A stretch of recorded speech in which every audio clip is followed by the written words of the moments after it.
मैं मनोज मोक्षेंद्र आप सभी को नमस्कार करता हूँ। मैंने आरंभ में कुछ कहानियाँ लिखी थीं जिनमें आंचलिक परिवेश को मैंने मुखर किया था। चरित्र भी आंचलिक थे और शहरी जीवन और ग्रामीण जीवन के बीच द्वंद्वात्मक संघर्ष को मैंने चित्रांकित किया था। कुछ कहानियों में मैंने, या ऐसा कहना चाहिए कि बाद में कुछ कहानियाँ मैंने जो लिखी उसमें मैंने स्त्री पुरुष संबंध को बहुत अच्छे ढंग से उकेरा है। आज की जो मान्यताएं बदल रही हैं, स्त्री पुरुष के संबंधों को लेकर जो मान्यताएं बदल रही हैं, उन पर मैंने कई बार छींटाकशी की है, व्यंग्यात्मक लहजे में की है। कहीं कोई आदर्श और नैतिकता की बात अब नहीं है। हम ऐसा जीवन जी रहे हैं जिसमें कोई नैतिकता को कहीं स्थान नहीं दिया जा सकता, ख़ास तौर से स्त्री पुरुष संबंधों को लेकर। मेरी एक कहानी है अंकल प्लीज़ लिफ्ट। यह कहानी, मेरी समझ से यह कहानी वागर्थ में प्रकाशित हुई थी, करीब 10 साल पहले प्रकाशित हुई थी। मैं इस कहानी का वाचन कर रहा हूँ, अच्छा लगेगा। कहानी का शीर्षक है uncle please lift. Uncle please lift. Suyash को सोना द्वारा अभी भी अंकल कहा जाना बेजा नहीं लगता। जब सोना ने उससे पहली बार लिफ्ट मांगी थी, uncle please I am too late, actually आज मुझे अपनी नई नौकरी ज्वाइन करनी है, तो उसने झट बाइक रोक कर उससे उसके ऑफ़िस का पता पूछा और रेड लाइटों की परवाह किए बिना उसे उसके ऑफ़िस के गेट पर ड्रॉप कर दिया। सोना तो इतनी हड़बड़ी में थी कि वह जाते जाते उसे थैंक्स भी कहना भूल गई। बस सीने से फाइल चिपकाए हुए रिसेप्शन काउंटर से एंट्री पास लिया और लिफ्ट से 3rd फ्लोर पर एस्टेब्लिशमेंट सेक्शन में हाँफती हुई घुस गई। कुछ ज़रूरी फॉर्मेलिटीज़ पूरी करने के बाद सेक्शन का बाबू रामलाल उसे उसका सेक्शन दिखाने 1st फ्लोर पर ले गया और सेक्शन के सामने खड़े होकर उसने इशारे से कहा, miss Sona Sharma, this is your section, wish you all the best for your new career. Ramlal मुस्कुराते हुए वापस चला गया। सोना खड़े खड़े सोचती रही कि आज उसकी नौकरी का पहला दिन है, लेकिन घबराहट से उसका सारा बदन थर थर काँप रहा है। उसने झिझकते हुए हिंदी सेक्शन का दरवाज़ा खोला। मे आई कम इन? सेक्शन अफसर ने हाथ उठाकर उसका स्वागत किया। यस कम इन। ओह अंकल, आप यहाँ? सोना का मुंह खुला रह गया। उसे आश्चर्य हो रहा था कि जिस आदमी से वह लिफ्ट लेकर ऑफिस तक पहुंची थी वह उसका बॉस है। सोना अपने कान के पास छलछलाए पसीने को पोंछते हुए झेंप सी गई। I am so sorry sir कि आपको थैंक्स कहना भी भूल गई। दरअसल पीछे मुड़कर देखने तक का समय मेरे पास नहीं था। अपॉइंटमेंट लेटर में 10 बजे तक का ऑफिस पहुंचने का निर्देश था, जबकि जब मैंने आपसे लिफ्ट मांगी थी उस वक्त 11 बज रहे थे। सुयश ने उसकी पूरी बात सुने बिना खड़े होकर उसका स्वागत किया। कोई बात नहीं, आज तुम्हारा पहला दिन है, इसलिए सब माफ़ है। आओ, मैं तुम्हारे साथियों से परिचय करा देता हूँ। मैं सुयश सक्सेना हूँ, तुम्हारा लिफ्ट दाता, और ये हैं। उसने बारी बारी से सेक्शन के सभी कर्मचारियों से सोना का परिचय कराया। उस दिन सोना सुयश के मनोविनोदी स्वभाव के कारण उससे इतनी घुल मिल गई थी कि वह उससे बातें करते हुए अंकल अंकल की ही रट लगाई जा रही थी। लंच टाइम में जबकि सुयश बाहर गया हुआ था, मैडम ढींगरा ने सोना के कान में फुसफुसा कर कहा, सोना, अरे तुमने अपने साहब से क्या अंकल अंकल का रट लगा रखा है? अफसर के मुंह लगना कोई अच्छी बात नहीं है। गधे के पीछे और अफसर के आगे आना बिल्कुल ठीक नहीं होता। सोना को ढींगरा की बातें पहले की तरह लग रही थी। जब उसने ढींगरा का आशय समझने के लिए सपना बिष्ट की ओर आंखें मिचमिचाई तो उसने आंख मार कटाक्ष किया। कोई बात नहीं सोना, साहब छोरियों के आगे जाल डालने के बड़े शौकीन हैं, पर मजाल क्या कि कोई मछली जाल में फंस जाए, वरना क्या? ढींगरा मैडम ने सपना बिष्ट की जांघ पर चिकोटी काटी। वरना साहब के हाथ अब तक पीले हो गए होते। अरे मर्दों के हाथ नहीं, औरतों के हाथ पीले होते हैं। ढींगरा उसके व्यंग को ठीक से नहीं समझ पाई। सोना को सारी बातें समझ में आने लगी। उसने शर्म से लाल हुई चेहरे को झुका लिया। तो क्या अंकल जी अभी तक बैचलर हैं? वह अपनी जिज्ञासा नहीं रोक पाई। ढींगरा ने होठ पर जीभ लिसोड़ते हुए कहा, साहब 42 के हुए तो क्या हुआ, उनके लिए 20-22 की लौंडिया भी खूब चलेगी। अरे हाँ, याद आया, ऋचा कपूर सालों से उनके चक्कर में है, पर सुयश साहब तो उसके आगे घास तक डालने की ज़रूरत नहीं समझते। सपना खुलकर ऑफिस में चल रहे प्रेम प्रपंचों का पोल खोलने में जुट गई। काश मैं भी कुंवारी होती, 20-22 की लौंडिया होती। ढींगरा ने आह भरते हुए अपनी आंखें सोना पर जमा दी। तो क्या हुआ, भले ही तुम 20 की नहीं हो ढींगरा, पर तुम 20-22 की लौंडिया से किसी भी तरह कमतर नहीं हो।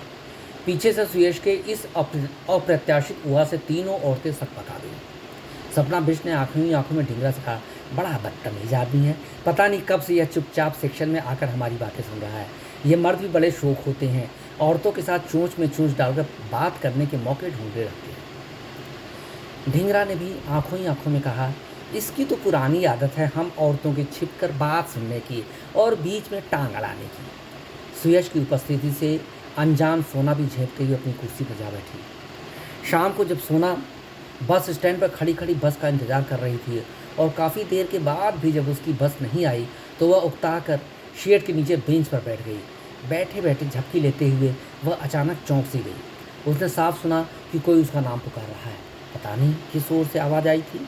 उसने बस स्टैंड पर इंतज़ार कर रहे लोगों को बारी बारी से ध्यान से देखा, पर उनमें से कोई भी ऐसा परिचित चेहरा नहीं था जो उसे बुलाने की जहमत उठाता। वो फिर सिर झुकाकर बेंच पर बैठ गई। तभी वो दोबारा चौंक गई, जैसे कि किसी ने पीछे से उसके कंधे पर हाथ रख दिया हो। उसने फिर पीछे मुड़कर देखा, कोई भी नहीं था। बेकार वहम कर रही है वह। लेकिन जो फुसफुसाहट उसने फिर सुनी वो सचमुच वहम नहीं था। सोना, अरे अभी तक तुम्हारी बस नहीं आई? आओ, मैं तुम्हें तुम्हारे घर तक छोड़ देता हूँ। तुम्हें गौतम नगर जाना है और मुझे साकेत, दोनों का रूट एक ही है, बस तुम ज़रा पहले उतर जाओगी। सुयश उसके सामने बाइक की हैंडल पर अपने हाथ टिकाते हुए आराम से खड़ा हो गया। सपना उसे देखते ही भौंचक रह गई। तो क्या अंकल ही उसे आवाज़ दे रहे थे या पीछे से कुछ? उसकी आंखें आश्चर्य से फटी की फटी रह गई। अरे अंकल, आपको कैसे पता कि मैं गौतम नगर में रहती हूँ? तुम्हारा बायोडाटा तो महीनों से अपनी पॉकेट में लिए घूम रहा हूँ। सुयश खिलखिलाकर हंसने लगा। वह फिर बोल उठा, अरे सोना, मुझे काफ़ी पहले पता चल गया था कि तुम्हारी पोस्टिंग मेरे सेक्शन में होने जा रही है। जब तुम्हारा वेरिफिकेशन चल रहा था तो क्लर्क रामलाल ने तुम्हारा बायोडाटा मुझे दिखाया था। सुयश ने साफगोई करके सोना के मन में उठ रही शंकाओं को शमित कर दिया। सोना ने उसके चेहरे को ध्यान से देखा। अपराध भाव का कोई भी भाव नहीं था। सोना न चाहते हुए भी बरबस सुयश की बाइक पर बैठने की चेष्टा करते हुए लड़खड़ा सी गई। अगर सुयश उसकी बाँह थाम नहीं लेता तो वह बेशक गिर जाती और उसकी ठुड्डी बाइक से टकरा जाती, पर सुयश द्वारा उसकी बाँह पकड़ना उसे रास नहीं आया, क्योंकि पास खड़ा लड़का उस पर कटाक्ष करने से बाज नहीं आ रहा था। घर पहुंचकर सोना बिल्कुल सामान्य नहीं थी। सुयश अंकल से लिफ्ट लेना कहीं महंगा ना पड़े, कहीं सुयश अंकल उसे ऑब्लाइज करके। उम्रदराज मर्दों का तो कोई मारौल ही नहीं हो रहा। नहीं, आइंदा वह उनसे कतरा जाएगी। उन्हें देखकर भी न देखने का बहाना बनाएगी। कहीं उसके बॉयफ्रेंड जय ने उसे सुयश अंकल के साथ देख लिया तो उसे बिल्कुल बर्दाश्त नहीं होगा। उसे जय का शक्की मिजाज तो अच्छी तरह पता है। वह इतनी थक गई थी कि खाना खाने के बाद बेड पर पड़ते ही खर्राटे भरने लगी। सुबह उठने के बाद उसे ताज्जुब हुआ कि वह सारी रात ऊट पटांग सपने देखती रही। सुयश से लिफ्ट न लेने की कोशिश करने के बावजूद बार बार उसी की बाइक के पीछे खुद को बैठी हुई पा रही थी। वह ऑफिस के लिए तैयार होकर बाहर निकली ही थी कि जय का फ़ोन आया। सॉरी सोना, मैं कल तुम्हारी नौकरी ज्वाइन करने पर विश नहीं कर सका। दरअसल मुझे मौका ही नहीं मिला। मेरा बॉस सुनैना ने जाते और आते दोनों बार अपनी कार में लिफ्ट किया और मेरे सेक्शन में भी पूरे टाइम मेरे साथ रही। पता नहीं क्यों वह मुझे इम्प्रेस करना चाहती है। सोना को उसकी बात से तनाव सा होने लगा। उसे जबरन मोबाइल पर बात बंद करनी पड़ी। जय, ऑफिस पहुंचकर बात करती हूँ, क्योंकि सुयश ठीक उसके आगे बाइक रोक कर खड़ा था। वह तो सोच भी नहीं सकती थी कि सुयश उसकी गली के मोड़ तक आ सकता है। कल तो उसने उसके कहने पर उसे मेन रोड पर ही छोड़ दिया था। सुयश ने सीटी बजाने की मुद्रा में अपने होंठ सिकोड़ दिए। मैं मेन रोड से गुजर रहा था कि अचानक याद आया कि तुम्हें तुम्हारी गली से ही पिकअप कर लूँ, तुम्हें खाम खा चलकर बस स्टैंड तक जाने की जहमत उठाने से रोक दूँ। मुझे जन सेवा और ख़ासकर मैडमों को मदद करके बड़ा सुकून मिलता है। सोना को लगा कि जैसे वह दरबे में बंद मुर्गी की तरह है जिसे कसाई जबरन हलाल करने के लिए बाहर निकाल रहा हो। सेक्शन में सुयश और सोना का साथ साथ कदम रखना पूरे ऑफिस के लिए एक बड़ी खबर थी। गपशप का बाजार तो इतना गर्म था कि लोग ऐसी बातें भी कर रहे थे कि सोना और सुयश का बहुत पुराना याराना है। इतना ही नहीं, सोना सुयश के गुप्त इरादों की पहले ही भेंट पड़ चढ़ चुकी है और शादी के पहले ही उसके पांव भारी हो चुके हैं। ऑफिस में दूसरे दिन सोना एक लव स्कैंडल की झूठी अफवाह में फंस चुकी थी। चाहे वह कैंटीन में चाय पीने गई हो या टॉयलेट में निपटने, उसे इस बात का पूरा एहसास हो रहा था कि लोग उसे आंखें फाड़ फाड़ कर देख रहे हैं और उसके बारे में नाजायज़ बातें भी कर रहे हैं। सेक्शन के काम में पूरी तरह दत्तचित्त रहने की कोशिश करने के बावजूद उसका ध्यान ढींगरा और सपना के बीच लगातार चल रहे गुफ्तगू और आंख मिचौलों की ओर खींचा जा रहा था। लंच आवर में उसने दोनों मैडमों के पास जब जब बैठने की कोशिश की, वे छिटक कर उससे ऐसे दूर जा बैठती जैसे कि वह कोई अछूत हो। शाम होने तक वह हर पल उसे पागल कुत्ते की तरह काटने में दौड़ता हुआ सा लग रहा था। बहरहाल शाम को जब फिर सुयश ने उसे लिफ्ट देने के लिए ऑफिस के गेट पर ही लपक लिया तो वह कोई गुरेज किए बिना धम्म से उसके पीछे बैठ गए। इन्हीं 2 दिनों में ही उसे सुयश से लिफ्ट लेने की आदत सी पड़ गई थी। कोई 7 बजे घर में कदम रखते ही उसे यक बयक याद आया कि सुबह जैसे उसकी बात अधूरी रह गई थी। उसने बार बार जय को नंबर मिलाया पर उसका मोबाइल व्यस्त जा रहा था। उसे यह सोचकर खौफ हो रहा था कि कम से कम उसने ऑफिस पहुंचकर जय को एक बार फ़ोन तो कर लिया होता। आखिर जय उसकी ज़िंदगी में उसकी कैरियर से ज़्यादा अहमियत रखता है। लिहाजा कोई 2 हफ्तों से जय के मुंह से बार बार सुनैना की चर्चा सुनकर उसका मन गुबार से भरता जा रहा था। किसी औरत से इस तरह जय की बढ़ती नज़दीकियाँ उसके तनाव का कारण बनती जा रही थी। भले ही वह तलाकशुदा औरत जैसे कोई 12 साल बड़ी है, लेकिन आग और पेट्रोल के पास पास रहना तो निस्संदेह किसी बड़ी घटना का सबब बन सकता है। उसने बेड पर लेटे लेटे अपने पेट पर हाथ फेरा। उसका शक यकीन में बदलता जा रहा था कि उसकी लगातार गलतियों और असावधानियों के कारण जय का अंश उसमें समा चुका है, जो उसके भीतर सांसें ले रहा है। सुबह जय से मिलकर इस बारे में ज़रूर बात करेगी। अब तो उसके साथ घर बसाने में जय को कोई शिकायत नहीं होगी, क्योंकि वह भी अब नौकरीशुदा हो चुकी है। सुबह जब ऑफिस के लिए निकलते समय उसे जोर की मितली उल्टी आई तो उसने सामने खड़ी अपनी मम्मी को सफाई दी। कल शाम से सर्द हवा से उसका सीना जकड़ गया था, लेकिन वह बेवजह आ रही मितली उल्टी का मतलब अच्छी तरह समझ रही थी। उसने तय किया कि सबसे पहले उसे जय को बताना होगा कि वह उसके बच्चे की, इसलिए उसे आज सुयश से कन्नी काटनी होगी, अन्यथा वह देखते ही उसे लिफ्ट का ऑफर देगा और उसे ऑफिस जाना पड़ेगा। उसने पेड़ की ओट पर खड़े होकर जय का नंबर मिलाया, पर उसे आश्चर्य हो रहा था कि उसकी कॉल रिजेक्टेड जा रही है। आखिर जय ने मेरे मोबाइल नंबर को रिजेक्टेड कॉल में क्यों डाल रखा है? वह भुनभुनाते हुए एक 3 व्हीलर को इशारे से बुलाया। हौस खास ले चलो। रास्ते पर वो सोचती जा रही थी कि आज अचानक जय के ऑफिस में दस्तक देकर उसे सरप्राइज़ देगी और अप्रत्याशित रूप से उसे जो खुशखबरी देगी उससे वह खुशी के मारे कुलाचे भरने लगेगा। 3 व्हीलर से उतर कर वह सीधे जय के सेक्शन में घुस गई, पर वह वहाँ नहीं था। उसने उसके स्टेनो से जब उसके बारे में पूछा तो उसने बताया कि जय साहब सुनैना मैम के साथ सरोजनी नगर बाज़ार में मार्केटिंग करने गए हुए हैं। उसका माथा ठंडा। आखिर अपनी बास के साथ मार्केटिंग करने जाने का क्या मतलब है? काफ़ी देर तक इंतज़ार करने के बाद भी जब वह नहीं आया तो वह बाहर लान में जाकर टहलने लगी। वहीं से उसने ऑफिस में सुयश अंकल को फ़ोन कर दिया कि वह आज ऑफिस नहीं आ सकेगी। इसी बीच जय के स्टूडेंट ने आकर उसे यह जानकारी दी कि जय साहब आज पूरे स्टाफ को एक पार्टी दे रहे हैं और वह आपसे सीधे बैंक्वेट हॉल में मिलेंगे। तो सोना अंदर जाकर बैंक्वेट हॉल में ही उसका इंतजार करने लगी। उसे यह सोचकर जय पर गुस्सा आ रहा था कि इतनी बड़ी पार्टी के बारे में उसने उसे बताया क्यों नहीं। लेकिन वह किस उपलक्ष्य में अपने स्टाफ को पार्टी दे रहा है? आज उसका जन्मदिन भी तो नहीं है।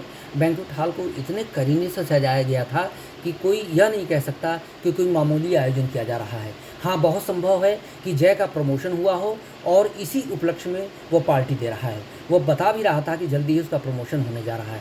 तभी एक अटेंडेंट से फिर पूछने पर उसे पता चला कि जय सरोजनी बाजार नहीं, मैम साहब के साथ कोर्ट गए हुए हैं। इन उड़ती उड़ती खबरों को सुनकर सोना का सिर चकराने लगा। कोर्ट जाने का क्या मतलब है? ज़रूर उसे अपने ऑफिस के किसी मुकदमे के मामले में कोर्ट जाना पड़ा होगा।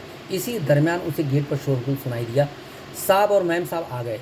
जय साहब कितने किस्मत वाले हैं कि उनकी मैरिज उन्हीं की बात से हुआ। अब ये समझ लो कि साक्षात लक्ष्मी की उन पर कृपा हुई है। वसंत विहार में मैम साहब की कितनी बड़ी कोठी है। साहब और मैम साहब उसी कोठी में ऐश करेंगे। सोना को किसी से कुछ और पूछने की जरूरत नहीं थी। बात साफ थी कि जय ने अपनी ही बात के साथ कोर्ट में जाकर शादी कर ली है। उसने अपनी गर्लफ्रेंड की ज़िंदगी के साथ एक भद्दा मजाक किया था, लेकिन यह उसके सब्र की घड़ी थी। दरअसल पछतावा नहीं, गुस्सा उसकी आंखों में समाता जा रहा था। उसने अपनी धड़कनों पर बखूबी काबू पाया और आंखों से आंसू की एक भी बूंद छलकने न दी। वह बैंक्वेट हॉल से निकलकर कॉन्फ्रेंस रूम में आ गई और पर्दे की ओर से सुनैना के साथ चल रहे जय की प्रसन्न मुद्रा पर आंखें गड़ा दी। ऐसा कभी सोचा भी नहीं था कि जय उसे इस तरह धोखा देगा। जय के चेहरे पर तो अपराध बोध का एक भी चिन्ह नहीं था। वह दबे कदमों से गेट से बाहर आ गई और रोड पर आकर उसने सुरेश को दोबारा फ़ोन किया। सर मेरी छुट्टी कैंसिल कर दीजिए, मैं थोड़ी देर में ही ऑफिस पहुंच रही हूँ। सोना तुम इस समय कहाँ हो? घर पर तो कतई नहीं हो। जगह बताओ, मैं अभी पहुंचकर तुम्हें लिफ्ट देता हूँ। सुरेश जैसे अपनी बाँह फैलाए उसे थामने आने को बेताब हो रहा था। सोना ने खुद को संयत किया और मुस्कुराने के अंदाज में बिंदास बोल दी, सुरेश सर मैं किसी काम से हौज-खास आई थी, मेरा काम पूरा हो गया है। मैं नेहरू नगर रेड लाइट से आगे वाली बस स्टैंड पर हूँ। आप कितनी देर में आ रहे हैं मुझे लिफ्ट देने? उसका अंदाज एकदम बदला बदला सा था। बस बिजली की तरह कोई 10 मिनट में ही पहुँच रहा हूँ, तुम वहीं ठहरना। सुयश ने उत्तर दिया। सोना ने सुयश के वहाँ पहुँचने तक अपना समय इधर उधर चहलकदमी करते हुए काटा। उसे काफ़ी की तलब लग रही थी, बस सुयश आ जाए। दोनों सामने काफ़ी हाउस में बैठकर काफ़ी पियेंगे। सुयश के आने पर उसने कहा, बड़ी देर लगा दी, कुछ और देर होती तो मुझे किसी और से लिफ्ट लेकर ऑफिस पहुँचना पड़ता। ऐसा मैं हरगिज़ नहीं होने दूंगा। सारी ज़िंदगी तुम्हें लिफ्ट देने की मैंने जो कसम खा रखी है, अगर तुमने आइंदा किसी और से लिफ्ट लेने की बात तक सोची तो मुझसे बुरा कोई नहीं होगा। सुयश के नथुने उत्तेजना में ज़ोर ज़ोर से फड़क रहे थे। अच्छा देखूंगी आप अपने वादे पर कितने खरे उतरते हैं। सोना उसकी आंखों में झांकते हुए कुछ तलाशने की कोशिश कर रही थी। थोड़ी देर बाद जब दोनों काफ़ी हाउस से बाहर निकले तो दोनों ने एक दूसरे के हाथों में हाथ डाल रखा था। जैसे ही सुयश ने अपनी बाइक स्टार्ट की, सोना अपना हाथ उसके कंधे पर अधिकारपूर्वक रखते हुए धम्म से बैठ गई। सुयश की बाइक बिजली की रफ्तार से भाग रही थी। धन्यवाद।